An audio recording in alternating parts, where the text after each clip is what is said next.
जय श्री कृष्णा। अब देखिए हम लोग एक और क्वेश्चन देखते हैं, जैसे कि 66 इंटू 67 है, तो इसको वैदिक गणित से हमें सॉल्व करना है। तो वैदिक गणित से इसको सॉल्व करने के लिए देखा जाए तो ये 66 है यहाँ पर और ये 67 है। तो हम लोग ऐसा भी कर सकते हैं यहाँ पर कि जैसे इसका बेस अगर हम लोग 70 ले लें, तो अगर इसका बेस 70 लेंगे तो यहाँ पर जो है 70 में ये कितना कम है, तो 4 कम है। तो यहाँ पर ये -4 लिख दिया मैंने, क्योंकि 70 में -4 करेंगे तभी ये आएगा, और 70 में -3 करेंगे तो ये आएगा। तो देखो यहाँ पर हमने -3 कर दिया है। अब यहाँ पर स्लैश करें तो यहाँ पर देखा जाए तो -3 हो गया, मल्टीप्लाई -4 कर दिया हमने।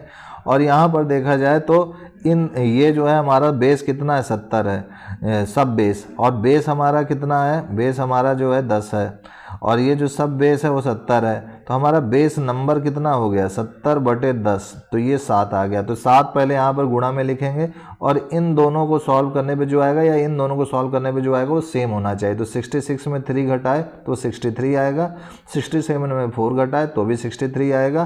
तो यहाँ पर लिख दिया हमने 7 इंटू 66 - 3, चाहे आप ये लिख दीजिए चाहे ये लिख दीजिए, ठीक है। अब यहाँ पर देखिए माइनस का माइनस से गुणा किए तो क्या हो गया, प्लस हो गया, 4 3 जा 12 हो गया, और यहाँ पर 7 इंटू 63 हो गया।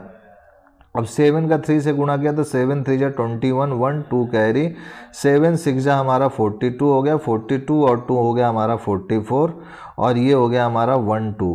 तो ये जो 1 है वो इधर आ जाएगा, ऐड हो जाएगा, तो ये हो जाएगा 4 4, और ये 1 और 1 जुड़ गया तो ये 2 हो गया, और यहाँ पर ये हमारा 2 हो गया। तो ये जो 4 4 2 2 आया है हमारा, यही हमारा आंसर हो जाएगा। तो एक तो हमारा इस टाइप का देख ले, एक और हम लोग देखते हैं।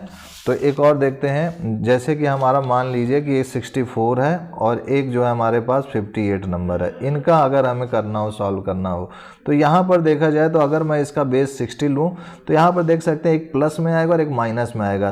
तो यहाँ पर देखिए ये बेस हमारा 10 हो गया, और यहाँ पर ये जो सब बेस है वो हमारे पास 60 हो गया। तो बेस नंबर कितना होगा, बेस नंबर हो जाएगा 60/10, तो ये 6 हो गया। तो ये हो गया, तो यानी हमने यहाँ सब बेस कितना माना है, 60। तो 60 से कितना ज़्यादा है, तो +4 ज़्यादा है। 60 से कितना कम है, तो 2 कम है। तो ये हो गया हमारे पास। यहाँ स्लैश किए तो 4 इंटू -2 कर दिए, और यहाँ पर देखा जाए तो ये जो है हमारा जो है 6 पॉइंट आया। तो सबसे पहले 6 गुणा में लिख दिए। अब 64 में 2 माइनस करेंगे तो 62 आएगा, 58 में 4 जोड़ेंगे तो भी 62 आएगा। तो यहाँ पर हम लिख सकते हैं 64 - 2। तो ये 64 - 2 तो हमारा हो गया 62 इंटू 6, और 4 2 जा 8, तो ये हो गया -8। तो ये हो जाएगा 6, ये हो जाएगा 6 2 जा 12, और 6 6 जा 36, 137, 372 - 8।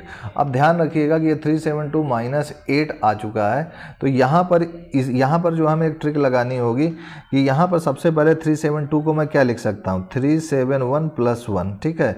और इस 8 को क्या लिख सकता हूँ, 10 - 8 लिख सकता हूँ मैं, है ना। तो 10 - 8 लिख सकता हूँ। तो यहाँ पर 10 - 8 जैसे ही मैंने यहाँ पर 372 को 1 प्लस में इसको इस तरीके से लिखा, तो वैसे मैंने इसको ऐसे लिख दिया। अब 10 - 8 अगर मैंने किया है तो ये जो है जो 10 बना है वो कैसे 10 बना है, कि ये जो +1 है वही जो है यहाँ इधर जब आया तो ये 10 बन गया है। तो इसको नेक्स्ट स्टेप में मैं लिखता हूँ जिससे कि आप कंफ्यूज ना हो। तो ये जो +1 है इधर जाएगा तो ये 10 - 8 हो गया, और यहाँ केवल 371 बचेगा। तो यहाँ पर 10 - 8 करेंगे तो ये हो गया हमारा 2, और ये 371, और ये स्लैश साइन हटा दिया हमने, तो 3712 हो गया। तो यहाँ पर अब मैंने हर प्रकार का आपको बता दिया कि अगर ये निगेटिव हो आ रहा है तो कैसे करेंगे, प्लस माइनस में आ जा रहा है तो कैसे करेंगे, और अगर प्लस प्लस में आ रहा है तो कैसे करेंगे, या फिर माइनस प्लस में आएगा तो कैसे करेंगे। तो आज के लिए इतना ही मित्रों भाइयों, तब तक के लिए जय गुरुदेव, जय Shri Krishna, and I will see you next time.